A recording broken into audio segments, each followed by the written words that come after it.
सक्षम police times news 112 सक्षम जनतेचा आवाज।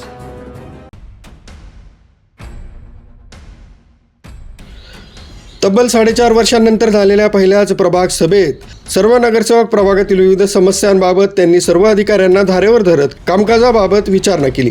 अधिकाऱ्यांच्या अपुऱ्या उत्तरावर त्यांना समज देत योग्य ती कडक कारवाईचा इशाराही प्रभाग सभापती देवरे यांनी दिलाय। प्रभाग सभापती समाधान देवरे यांच्या अध्यक्षतेखाली सातपूरची प्रभाग सभा गुरुवारी सकाळी 11 वाजता सुरू झाली। प्रभागातील विविध विकास कामांच्या योजनेला मंजुरी देण्यात आली। रस्त्यावर ठिकठिकाणी पडलेले खड्डे, पाणी टंचाई, धूर फवारणी, नादुरुस्त उद्यानं, रखडलेली रस्ते विकास कामं, कचरा व्यवस्थापन आणि आरोग्य सुविधा यासारख्या थेट जनतेशी निगडीत प्रश्नांवरून नगरसेवकांनी त्यांनी संबंधित विभागाच्या अधिकाऱ्यांना धारेवर धरत प्रश्न विचारलाय। प्रश्नाला समाधानकारक उत्तर न मिळाल्यामुळे काही विषयांची माहिती नसल्याचं अधिकाऱ्यांनी सांगितल्यानं सर्वच नगरसेवक आक्रमक झाले।